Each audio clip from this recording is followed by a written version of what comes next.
Welcome to another episode of Conversations with Coleman. Today's guest is Douglas Murray. Douglas Murray is a best-selling author, journalist, and political commentator. He's also an associate editor at the British magazine The Spectator. Douglas and I had a wide-ranging conversation about the rise of intersectionality and its consequences for society as a whole. I really enjoyed this one, and I hope you do too. So without further ado, Douglas Murray. Douglas, thanks so much for coming on my show. Great pleasure to be with you finally. Yes, we've been going on the same podcast circuits for a couple of years now, so you're one of my most requested guests, and it's a pleasure to be in the same room as you finally. Well, likewise. I'm really pleased it could work, and I was allowed in by the US authorities in a time of pandemic, and able to be with you in New York. What a time to want to come to our humble country. Well, it's a very interesting month to be here. Yeah. So there's a lot we could talk about, and I went out on Twitter to see what people were interested in us talking about, and the two most popular topics seem to be, first, your bicep routine, and secondly, the challenge of living a meaningful life, religion, philosophy, literature. You know, rather than another conversation about your book, The Madness of Crowds, which I have to imagine many folks in my audience have read and I enjoyed thoroughly. I think there's a broader question about identity. When we talk about identity politics, as you note in your book, at the beginning of your book, we're talking about something that has something that is religion shaped, something that's filling a kind of hole that religion has typically filled for many people. And I observed this firsthand at Columbia University. The role of intersectional politics, it was much more than a politics for people. It was a subculture and a sense of community and a sense of identity. It's how people built a sense of self. It was the primary way in which they built a sense of self. I didn't meet many Christians. I met many devoted intersectionalists, right? So then there is larger questions about how not to build a sense of self, and then the harder question of how to build this sense of self. And that's kind of what I want to put to you as a starting point for the conversation. Well, there's a lot there. First, I mean, you're completely right. There is a religion-shaped hole in the society. And I'd go further and say there's a religion-shaped hole in people who inhabit the society. You see it with the intersectionists, with the fact that all of it apes all of the habits of organized religion. It has by now developed its own theories of guilt, atonement, excommunication, heresy. We've even got flagellation back, albeit in limited form. Hasn't caught on that widely yet. We have seen it in American cities. And all of this is because I think I said in my last book, but one, in The Strange Death of Europe, we are in this unusual position as societies, America, Britain, where we have conversations about almost everything, but not about what we're doing here, what the purpose of life must be or might be. I notice this quite often when talking to people in their teens, for instance. There's this sort of, let's put it this way, broadly speaking, conservatives sort of say, well, let's get the conditions of the market in place to free people up and then find happiness where you will. Have you got any idea of how we should do that? Well, kind of left that alone. And then a portion of the left has come along and said, actually, we've got a very clear set of routines for you. We've got a really almost full-time job for you.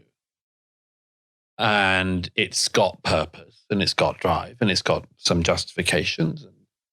And this is something to do with your life.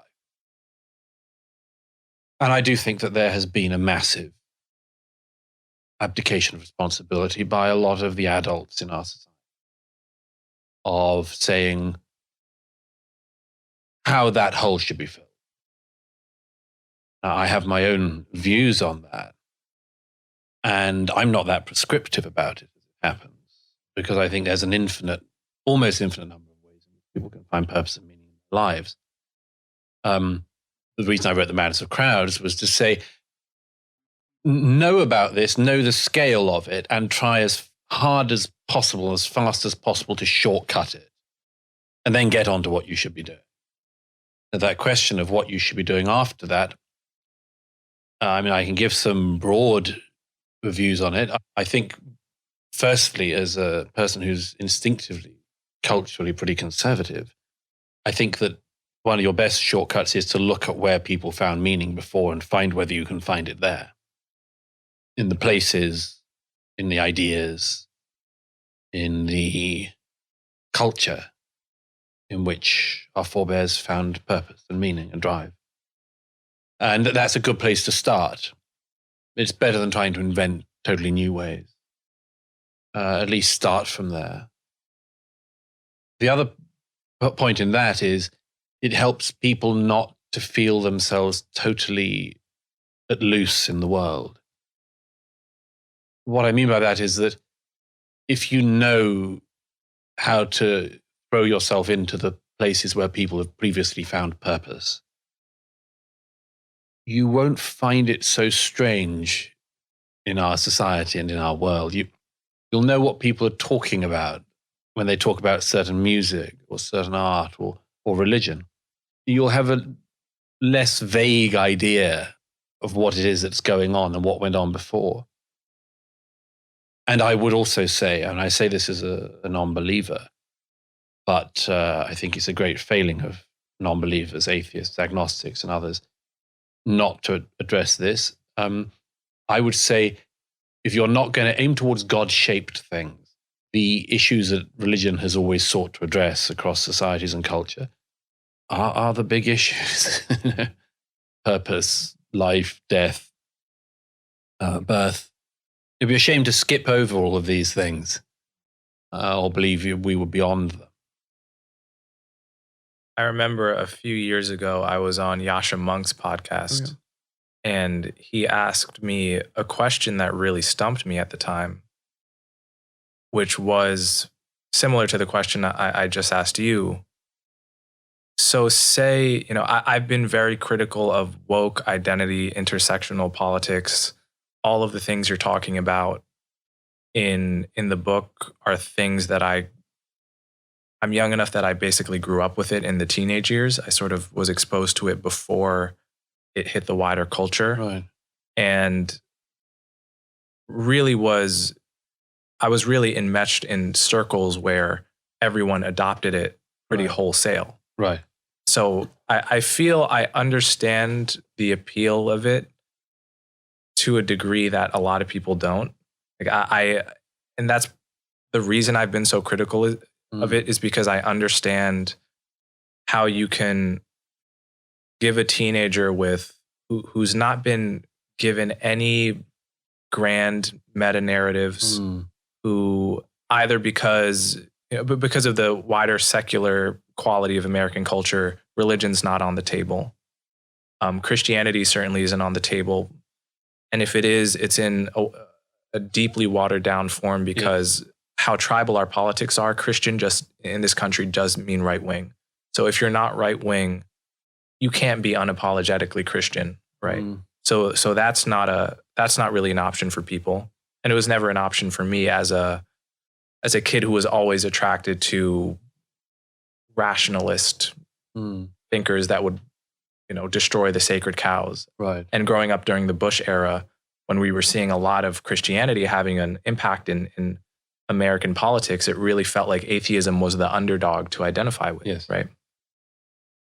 So I see how you give a kid like that a set of beliefs that sets up a good versus evil narrative. It says there are bad people in the world and there are bad systems, and it's your spiritual mission essentially to fight this. And we have very simple solutions, policies you can support, but beyond even policies, just ways of moving through the world and navigating the issues of race, gender, sexuality, gender identity, and so forth, that just make you a part of this, Star Wars-like struggle against the Empire. Yes. And the truth is that there was no competition. There was there was no other game in town for kids in my generation who, the kind of kid that sort of needed that. Right. For whatever reason. They weren't content to just party or whatever. They needed something, and there was no other game in town. And by the way, isn't it interesting that's across intellect? Certainly in my view. There are very, very bright people who've immersed themselves in this. Yeah. There are intellectually very incurious people who have also immersed themselves in it. So it's as a movement, one of the interesting things about it is that it's not actually reliant on some highly doctrinaire sect of intellectuals. It's been panoptic in its ability to be adopted. Right. But the question Yascha asked me was, okay, you're critical of this. I agree with all your criticisms. What are you going to replace it with? Because if you don't have an answer, then it's a bit like how it's much more easier to write a book review than it is to write a book and to just devastate someone's book without putting forth one of your own. Well, right. It's easier to destroy than create. Exactly. And I found the answers I have to this question, are not shaped like the ideology that I'm criticizing. Like, I don't have a all-encompassing thought system that's going to give you everything that woke gives you. Right. And that I fear that puts people like myself and yourself at a perpetual disadvantage in this conversation. It could do. It could be the opposite. The desire to have totalistic systems that you can adopt might also be a downside of some of our opponents. Like hierarchies, hierarchical structures have great advantages and very obvious downsides. The Catholic Church, the whole way it's set up, has immense upsides. In recent years around the world, it has discovered one of the downsides, which is that if the top becomes badly flawed on a very visible issue, it disintegrates everywhere. And you have whole countries like Ireland just divorcing themselves from something they've been in for centuries. So that can be a downside as well. The highly doctrinaire people who want to do woke do have certain advantages, as all people with totalistic systems that explain what you should be doing and everything else are always going to have. But they've got a hell of a disadvantage too. Like, what about when the whole damn thing falls apart on their watch? What about when people don't want the highly doctrinaire? What if one of the things we're going through in our era is a need to absorb the complexities of things, and that's more deeply understood and more widely understood than many people give it credit for? You know, I mean, I would have thought on a whole range of political issues, the public instinct is, for instance, much more nuanced than the people who speak on behalf of the public. And that the public have adopted a whole set of complex things simultaneously, and that we should give them credit for doing.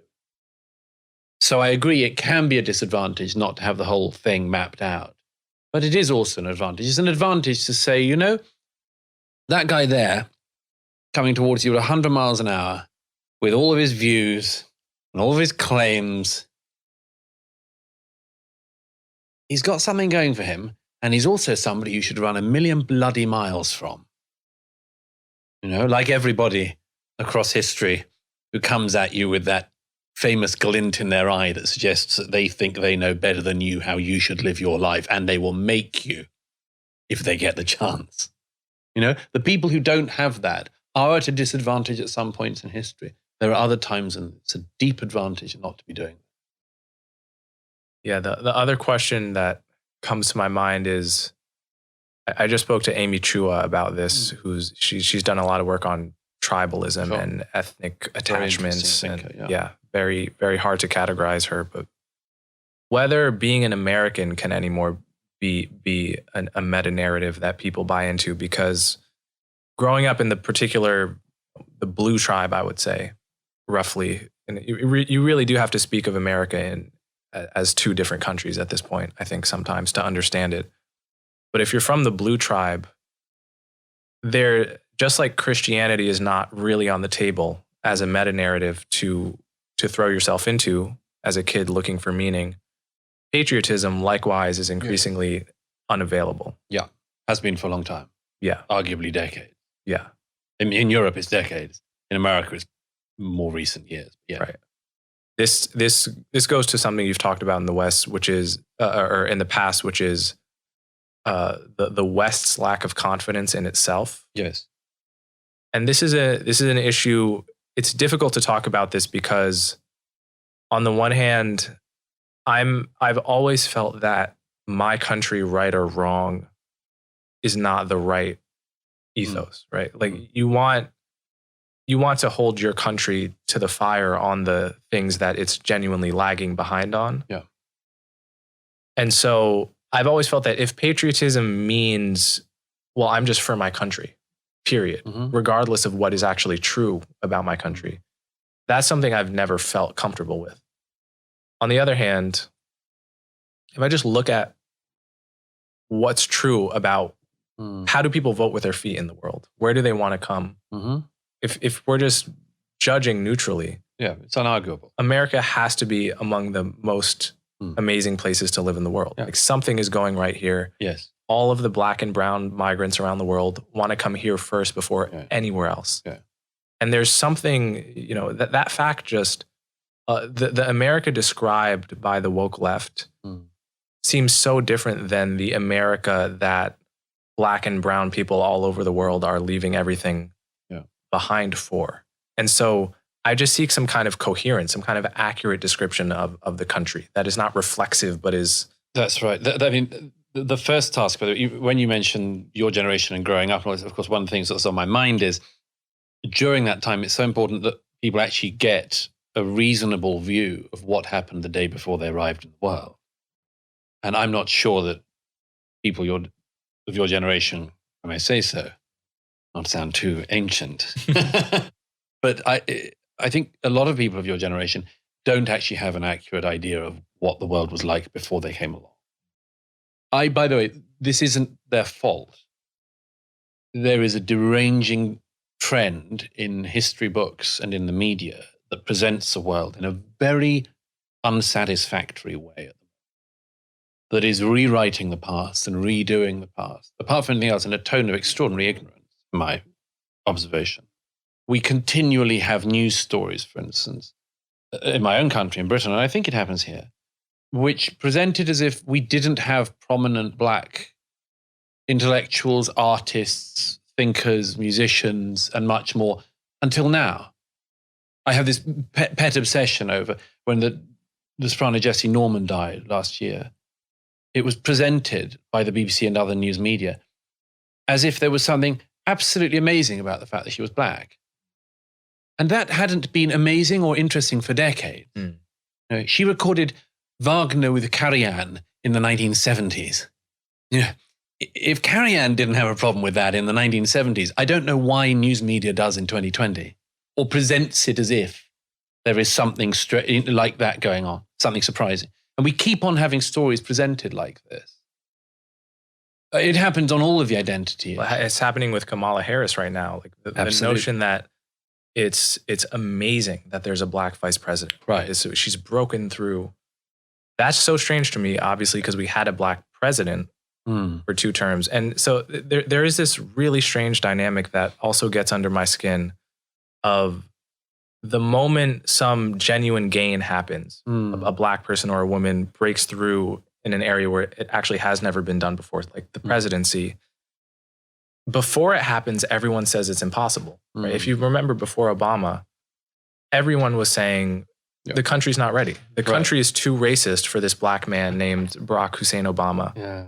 And that's a prediction based on the model of the country. Yes. And then the prediction gets destroyed. Yeah. But the model never changes. Yeah, that's right. In fact, sometimes it gets worse. It gets worse. Yeah. And so I really worry about that. This is something I've run into when we're talking about the attitude towards the past is incredibly important. Yes. By the way, there's an important, I think, quite deep thing that can be, to address the sort of Yascha Mounk question. There's an important and deep thing that can be addressed here, or should be addressed, which is precisely over this issue of the attitude towards the past. do you look at the past, including the past in your own country, as a thing to sort of hack through in order to find injustices in it, and then sort of burnish something about yourself from it? For instance, by presenting yourself as better than your forebears. Or do you find a way to reconcile yourself with the past and indeed understand the past in its own terms, as well as on your own in the area you find yourself? My own view is that since every human being to some degree, various degrees, finds themselves bemused in the universe, finding the correct attitude towards what went before you, as well as what's happening around you, is absolutely crucial. And that the narrative of oppression, the narrative of progress, by the way, which I'm not an enormous fan of as a view of history, but the idea of progress that ends with the brilliant arrival of you is an unedifying way to view the past, not least because it can't reconcile you with it. And this means that almost everybody in the past fails to come up to the standards that you've set for yourself in 2020. Now, I think that, and I had a lot of thinkers who've persuaded me of this fact, that one of our jobs in life is not to war against the world, but to reconcile ourselves with it. Now, when I say that, of course, some people say, aha, but what about injustice? I mean the things, there will be injustices and there will be things worth struggling with and for. But there is also a requirement to find out where you can reconcile yourself with the world, the past, your forebears.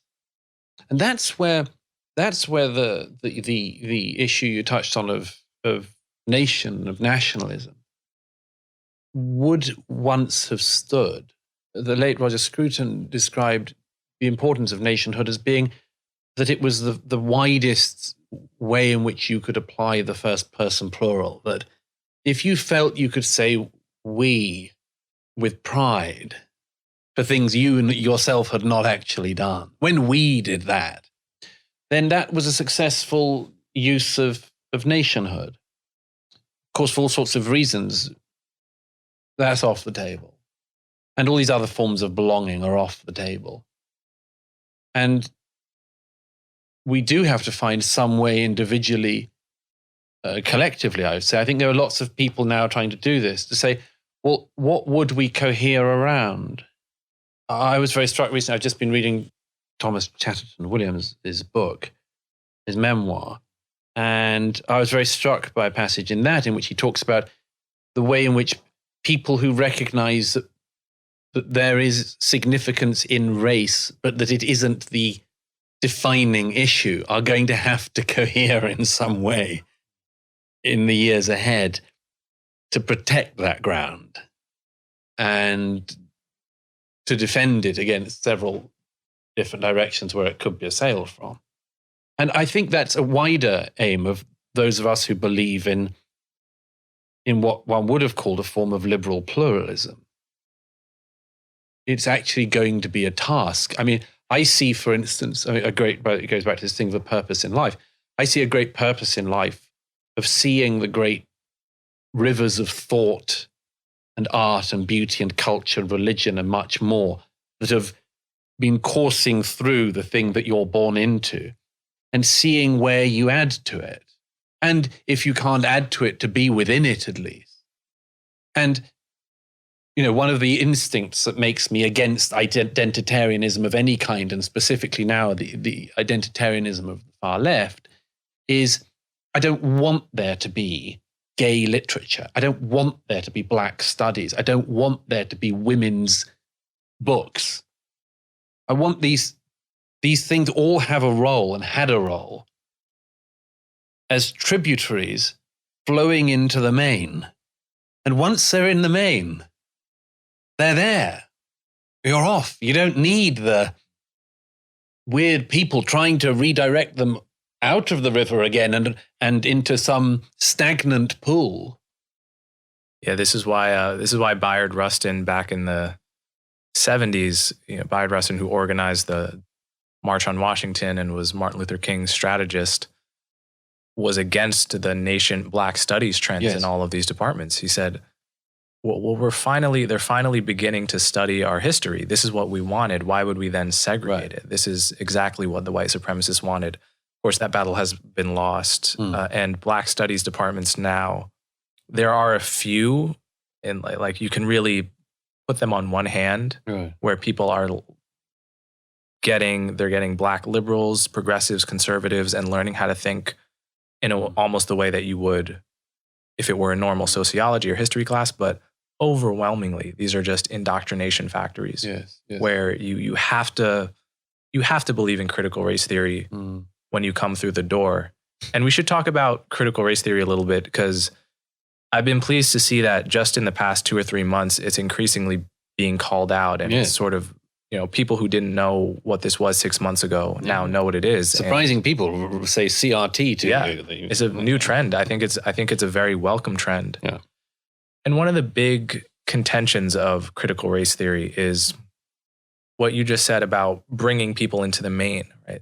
What critical race theory does is it says, well, actually what you think is a main is just whiteness in disguise. Yeah. Right? Yeah.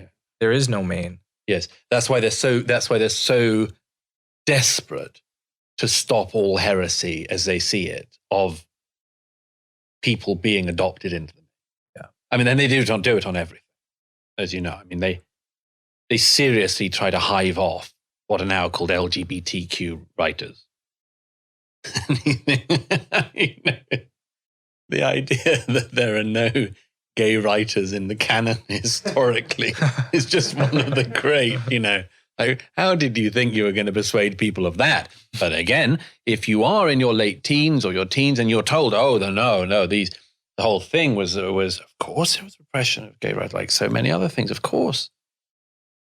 But the idea that this didn't exist until, the 2020s, and it's the same thing with women writers. It's the same thing with all of these things. And there are people who are rewriting this, who keep trying to present the past, as if George Eliot didn't exist.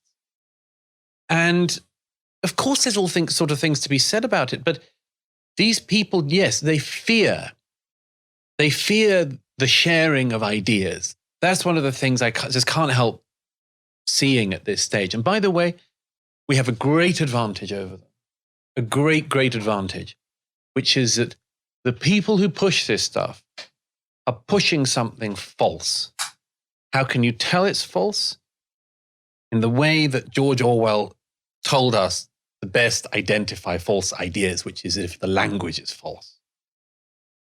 The language of these critical race theorists, like the post-everything feminists and the queer studies bullshit, all these people write atrociously because they think atrociously. They reveal themselves. You ever tried to read Judith Butler? Of course I've tried. I may not be the smartest person in the world, but I can usually get my head around ideas. And I read a couple of paragraphs of Judith Butler, and I have a migraine. I need to lie down for a short time because she's lying. And she's using language to try to cover over that fact. And the critical race theorists write impenetrable books and refer to each other as impenetrable books because nobody would read them ordinarily. Why would I read a critical race theory book when I could be reading Rilke?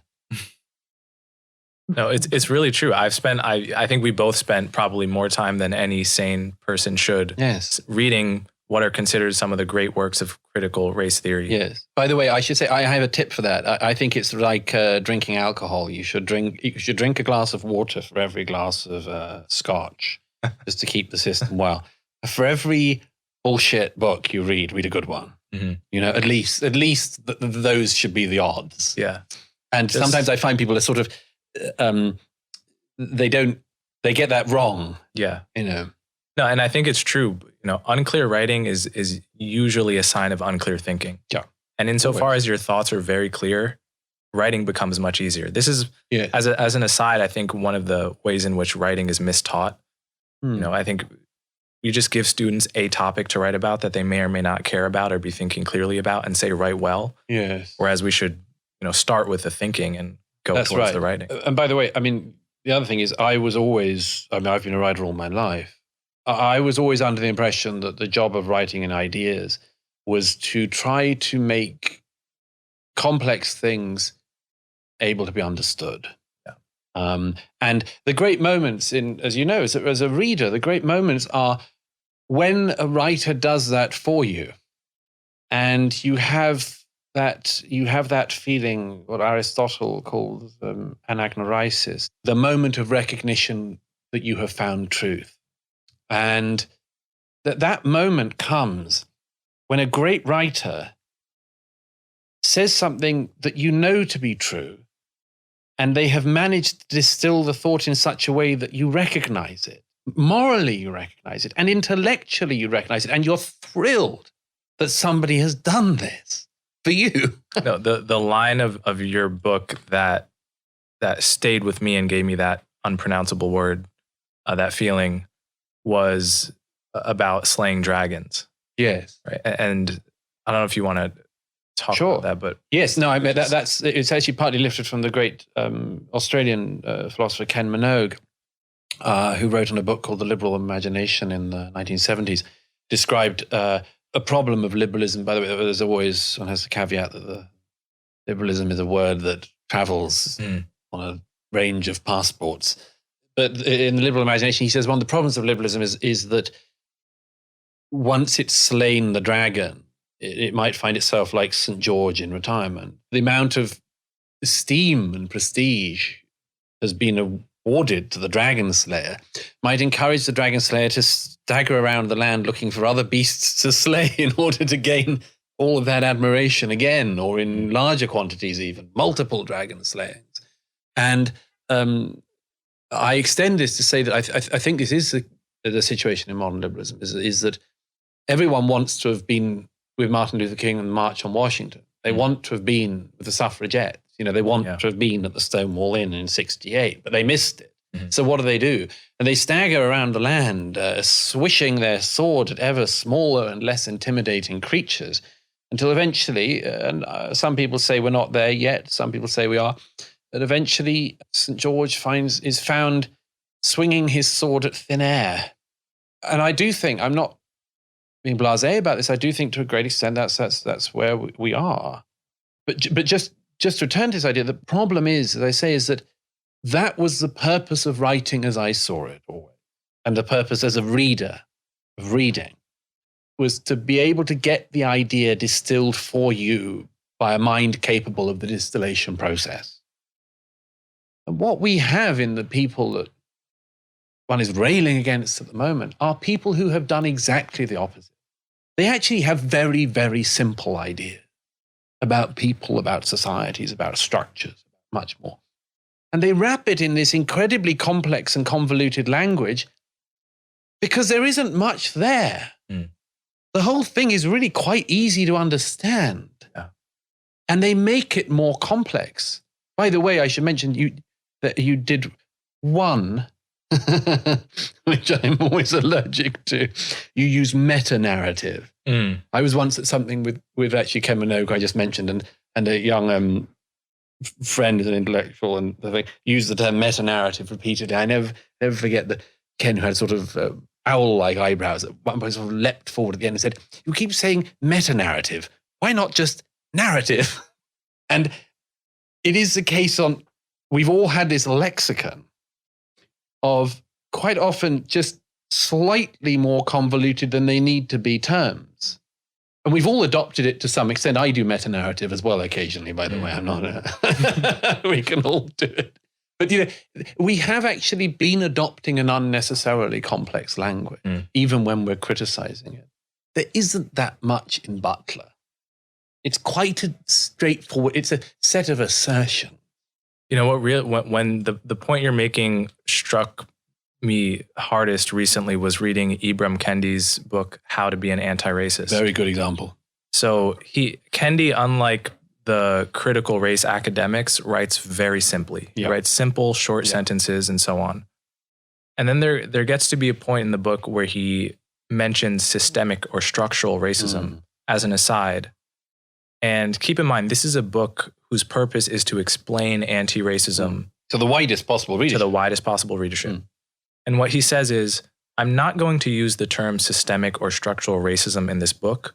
I'm just going to call it racism because I found that I can't explain what systemic racism means to normal people. I'm paraphrasing, but that's essentially what he says. I remember that. And I thought that's very interesting because this is a person whose job and whose essentially his job description is to be the best guy at explaining why systemic racism, this sort of what was once just an academic concept, is important, an important lens through which to revise your notion of what you thought racism was, right? We thought it was this individual thing, but what we're being told now is systemic. A system can be racist without any individuals. Yeah, and it's allegedly this complicated thing you have to understand, but why can't he explain it to us? Yes, it's such a good example. It's such an intellectual fraud, isn't it, to do that? It's, as you know, I say this in Matters of Crowds, that there are these tricks that are being done on us all. One is, I would say, this one of, you must understand me, you will never understand me. Another one is, this is glaringly obvious, and it's so complicated I can't explain it. I mean, that's a heck of a trick. And if you ask me to explain it, it's emotional labor. Right. I shouldn't be asked to explain Yes, I'll find it tiring. because people of color have been asked for too long to explain ourselves. Yeah. It's exhausting. It's exhausting. But it's also the most important crusade in the world. Yes. But somehow my exhaustion means I should be exempt of it. Yeah. I mean, it's like going onto a sports match and saying you're going to play by totally different rules of your own creation, Saying to your tennis partner, you may want to play with the net up, but I'm playing with it down. I find it easier that way. This is to rig the game from the outset. And I do think that's what a number of people who've got an extraordinary amount of sway at the moment, an incredible amount of inroads, have been doing. They've been setting up a game that is arranged for their own intellectual comfort. And I think they should be called out for it. Yeah, I think I want to come back to, though, how attractive this ideology is for people. I think I genuinely wonder about my audience, what proportion of people understand why it's attractive to people at a gut level and nevertheless resist it, and what percentage of people don't understand the appeal at all. Yeah. And I think it helps to combat something to understand exactly why it's so appealing to people, whether that's jihadism or Trotskyism. Yeah, exactly. Yeah. So this is an incredibly fulfilling and meaningful ideology for people. It's for especially for a person in the West who's doing okay or more than okay. Yeah. And is bored because and this gets to part of how I find meaning in life, but the Buddhist observations about psychology are all true. That just having more cranking up the pleasure knob actually doesn't stave away boredom because you just adjust, you hedonically adapt. Yeah. So people are bored and looking for meaning, as humans have always done. And if you have one thing about you, you're gay, you're a woman, you're black, or some combination of things, all of a sudden, this can become a source of enormous pride for you. Pride is one part of it, but there's a lot more as well, isn't there? I mean, it's, by the way, status as well. Yes, exactly. That's the bigger thing. That's the one. I always, by the way, when I was growing up and as I was gay, I always had a total revulsion against so-called pride, because I always thought if you're not to have shame for it, then you wouldn't have pride either. And I just sort of instinctively felt that. And the other thing I instinctively felt about that was I was always worried in my teenage years about the people who basically advocated that if you were gay, that was then your religion. I remember it was because obviously, for very good reasons, a lot of gay activists and others were very anti-church. But I always thought that it was a category error to think that somebody, for instance, came out and then would inevitably not go to church, not have anything to do with religion, but gay would fill that space. I always thought it was just a category error. Even before I knew what a category error was, I knew it was one. Mm. And I still think that. I feel it very deeply that it doesn't replace that. It's not like going down to your local gay bar is going to be the replacement for church or something. And I think this in each of these areas. I think what's more, it is also stultifying and limiting of what we are as human beings. That's the fundamental, if there was a sort of kick as to why I feel so strongly about some of this, it's that at a fundamental level, I think it's reductionist of what we are and what we're capable of as humans.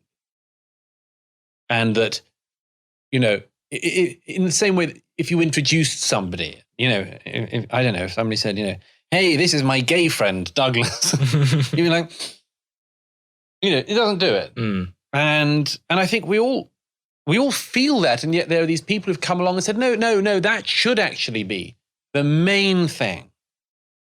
And so I think it's reductionist.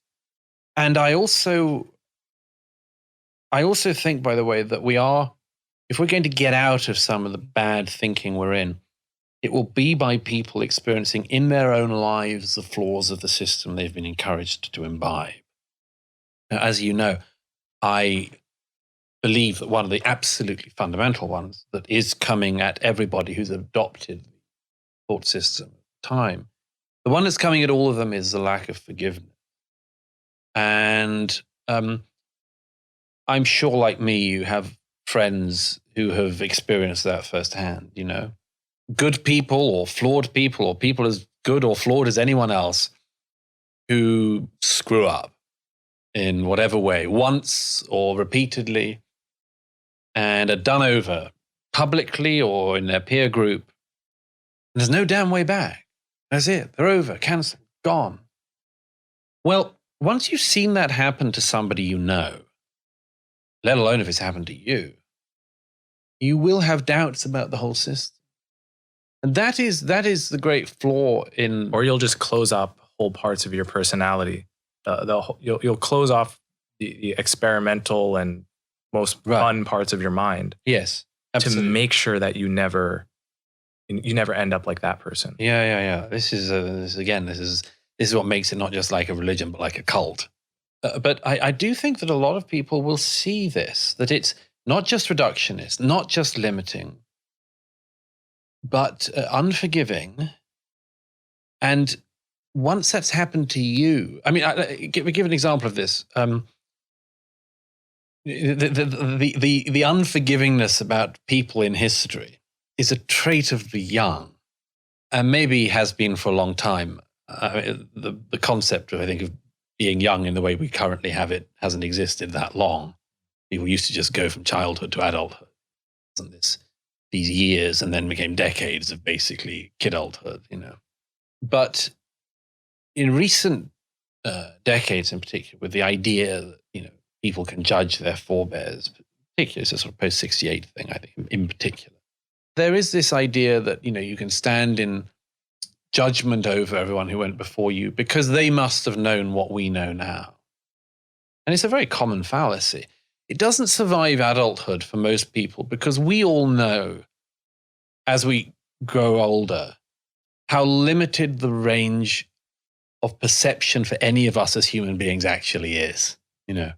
We don't know what we're going through as we're going through it. We don't know if we're in the first act of the play or the fifth act or what the damn play is. There's an essay by C.S. Lewis, The World's Last Night, that I'm very fond of, an analysis of King Lear above anything else, where Lewis says, we don't know where we are in the drama. And of course, the conclusion he comes to, the only conclusion you can come to is, therefore, all we know is that we should play our part well in the time we have. And then the focus should be, therefore, how do you play your part well? And among other things, it is to have an appropriate understanding of your place in the whole drama. And I think that the appropriate place is to realize that people before us, like us, only knew the lines they were speaking And they didn't know what was coming before or after. It's so easy. Like one of my favorite quotes is from Milan Kundera, who says in Testaments Betrayed that, man operates in a fog and stumbles along a path. That's not the interesting observation. The interesting observation, he says, is when we look back, we see the man, we see the path, but we don't see the fog. The whole damn thing is fog. We know this in the year we're sitting in.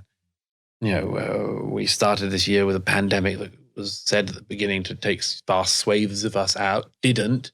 We're not entirely sure why. People have got different instincts on it. But, what thoughtful person could come out of 2020 and not have some greater sympathy for people in history? Yeah.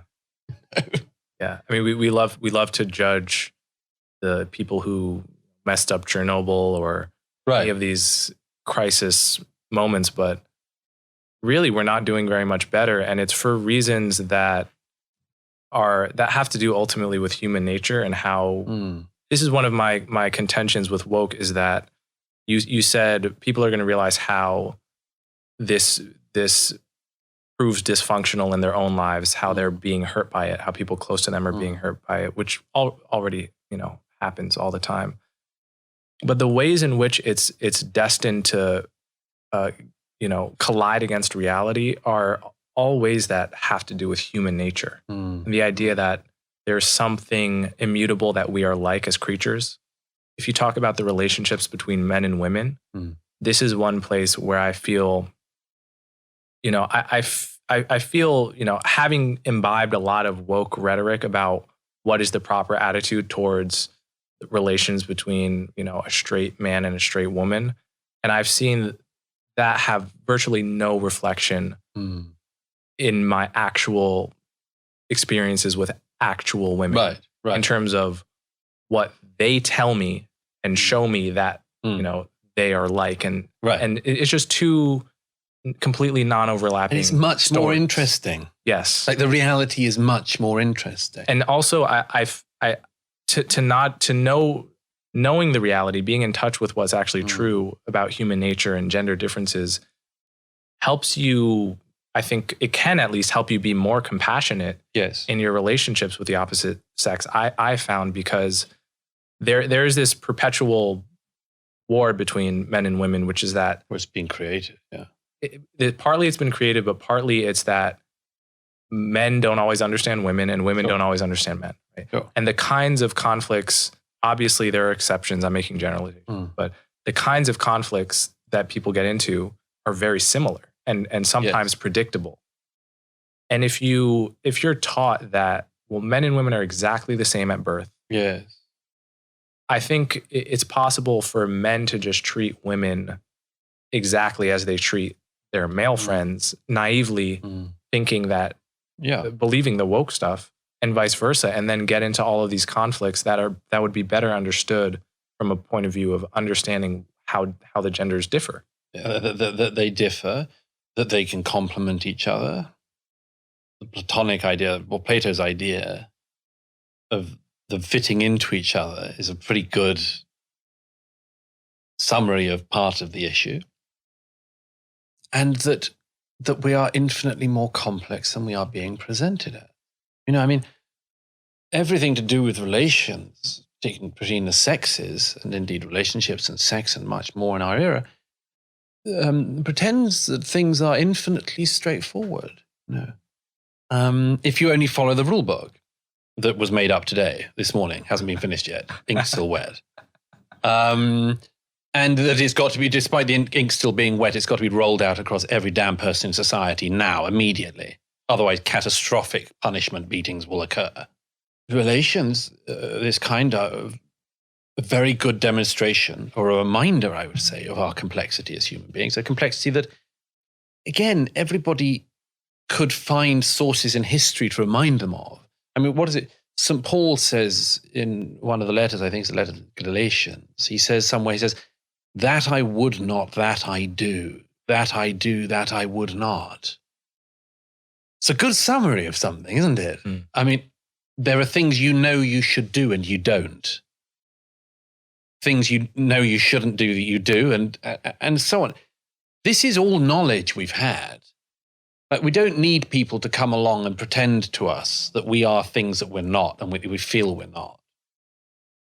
And it goes back to that thing that if there's a purpose, that one of the purposes that people can find is to find their way to truths that they recognize that get around this crap. To be honest. I mean, that's a really good place to start. To be honest in your relations with other people. How many relationships go wrong because of a lack of honesty? Just an unwillingness to be honest. And that's in all sorts of relations, sexual relations, personal relations, family relations. You know, think of the number of people who just are desperately bitter and twisted up because there's something they believe one of their siblings got and they didn't, or their parent. You know, honesty has an awful lot to be said for it in personal relations, as in ideas and in philosophy. And my own view, among other things in this, is that as you stumble along, the advantage is that you find these flare lights on your path in your life, which give you an idea of where to tread. And sometimes that's from other people that you encounter. They can be encountered in any walk of life. And sometimes you have that thrilling moment when it happens in a book. And you think, you know when you find it, you've just been given a flare on the path. That's one of the things worth finding. And the places worth finding it are the places that have been recognized to have given it to other people before you. With the addition and the additional excitement of the fact that other people in your time will be adding to that path. That's not everything, but it's not nothing either. That's a great note to end on. Douglas Murray, thank you so much for your time. Well, it's been a great pleasure. Till next time. Till next time.